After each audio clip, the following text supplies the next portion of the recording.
Hello everyone, my name is Heather and welcome to the channel Bookables. So in 2023 I read many books. I've done a lot of year-end videos. I've told you guys repeatedly, favorite books, worst books, honorable mentions, things like that. I'm going to dissect them even further because I just like to do that. My most two read genres of any year are usually romance and thriller, so I thought it'd be a great idea to do a video where I talked about, in this video in particular, romance reads, my 5 favorite of the year and my 5 least favorite romances of the year, because I just want to share more about them. I want to share with you what I loved and what I didn't. So let's get into it.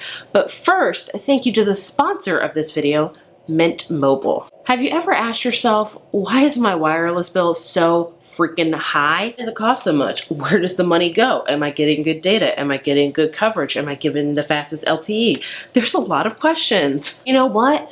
Mint Mobile offers all of this, and it offers it at as low as $15 a month. You're welcome. What's amazing about Mint Mobile is that it's cut out salespeople and retail stores by selling to you directly online. And they do that because it helps keep their costs low, which helps keeps you from not spending too much money. And if you're worried, you're like, if I don't have salespeople, I don't have anybody to talk to through it, I don't know what to do, switching to Mint Mobile is like insanely easy. Thanks to their digital eSIM cards, which by the way, most phones have now, so easy. You can sign up and activate it immediately right from the comfort of your very own home. That couch you're sitting on, you can activate your phone right there. And if by chance somehow your phone doesn't have an eSIM card, it will ship you one for free.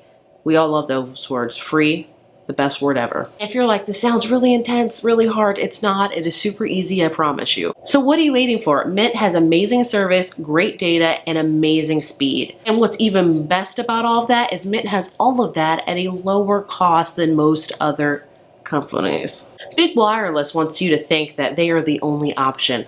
Don't be fooled, my friend. Don't be fooled. Stop paying more than you have to for your phone plan. You're already paying enough probably for your mortgage or rent, for your groceries, for childcare, etc., etc. Stop paying more than you have to for your wireless plan. Visit my link down below to get your phone plan starting as low as $15 a month. What's great is that they're doing a great sale for January, so through the end of January, new customers can get any plan for $15 a month as long as they get 3 months or more. So that's an amazing deal. $15 flat rate for that. You just have to make sure you're doing three or more months. Like, yes. This also includes the unlimited plan, which is usually $30 a month. So if you want unlimited for literally half the price, go down there to that link, my friend. Go save some money. So don't miss this amazing opportunity, and don't miss out on saving on your wireless bill, because that's how they get you. That's how they get you, my friend. Thank you so much to Mint Mobile for sponsoring this video.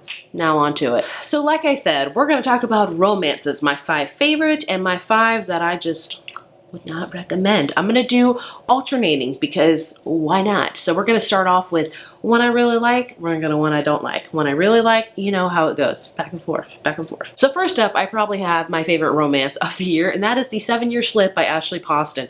I'm sure you've heard about this a lot with good reason. If you want a sweeping, epic love story, look no further, my friend. We follow Clementine, who at the beginning of this book is really grieving because she lost her best friend, her aunt, and she inherits her aunt's apartment, but her aunt has told her her apartment has some quirks. You know, the AC doesn't work. Sometimes the doors will open. It's also got like a continual time rift in it, so you know, no big deal.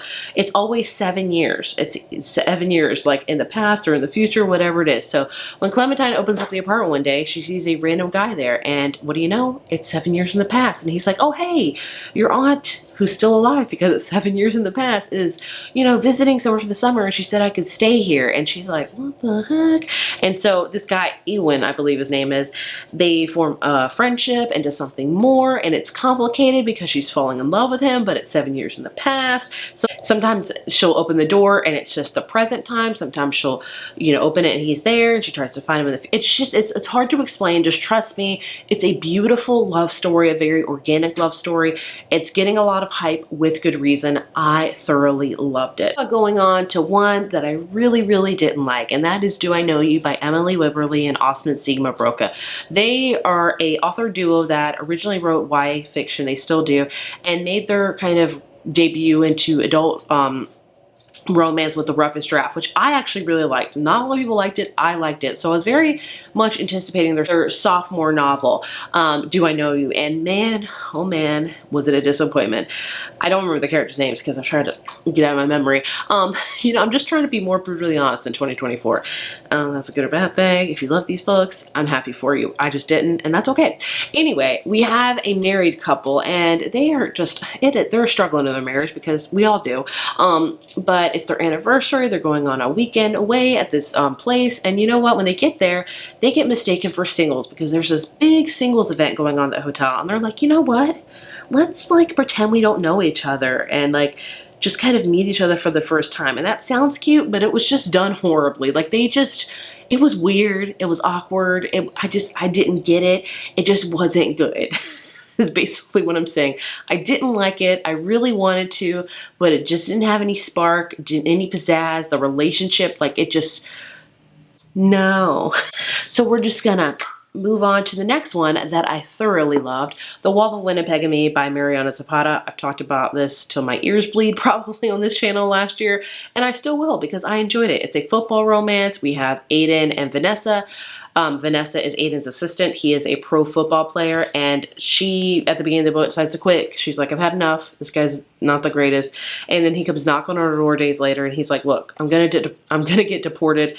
Will you be my wife? And he's like, I'll pay off all your college student debt. And she's like, deal. And so it's a slow burn romance, a very organic relationship where first it's boss and assistant, then they kind of do the fake dating thing, then they become confidants, and they become friends, and then ... to more. It is a beautiful romance book that I will recommend forever. Moving on to another one that I did not love whatsoever, Meet Me at the Lake by Carly Fortune. Carly Fortune made her big splash with her book last year, Every Summer After, which I did enjoy. It reminded me very much of Love and Other Words by Christina Lauren, which I loved. So I was excited for her sophomore book. Again, no. So at the beginning of this book, we have a main character. She's working in a coffee shop, and she meets this guy who's like painting a mural, and they have a whirlwind day together. Like, it is magical, it is beautiful, but they're both in relationships, so it's awkward.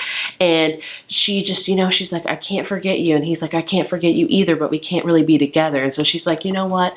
Let's make a plan. And one year we're gonna meet at my mom's lake house. Like, she has this lake house, like, property, like kind of Dirty Dancing, if you will. She has a whole bunch of cabins, and she's like, and you know, we can be together. And he's like, let's do it. And you know, flash forward to a year later, he doesn't show up. That's all the very beginning of this book. Now it's been like 10 years later. She is now the owner of her mom's property because her mom has passed away, and it's not doing so good financially. So they have some like head honcho guy coming to help, and what do you know? It's that guy from 10 years ago that totally blew her off, and they still have feelings. And I'm like, what feelings? Like, you guys have spent one day together 10 years ago. One day together, like 10 years ago. You haven't talked, you haven't texted, you haven't called, you haven't emailed, you haven't written. You don't know each other at all. Plus, he stood you up 10 years ago. Like, it is just stupid. I'm sorry, it just is. There's no backbone for this relationship at all. None whatsoever. So I did not like this, and I would not recommend it. Moving on to one I would recommend, How You Lace by Emily Henry. I love Emily Henry books. This is my favorite. A lot of people last year said they did not enjoy this, and I loved it. I think because it is the book for me at this time period in my life. We follow a character named Harriet, and she is engaged to Win, and they're happy and everything. No, just kidding, they're not. They are not happy. They break up, but they haven't told their really core best group of friends, and they don't get a chance to because their friends are like, let's go to Maine for one last summer, and by the way, 2 other friends in the group are getting married. So they're like, Harriet and Win are like, crap, we can't burst their bubble. Let's just pretend to be together. You can guess where it's going. But what's really great about this book is the friendships. I think that's what's the main point of this book. They are all in their mid-30s, and they're all kind of drifting apart because they're all going different directions in their lives, as people do, and they're trying to struggle with maintaining that friendship and that closeness while also trying to discover who each one of them are individually.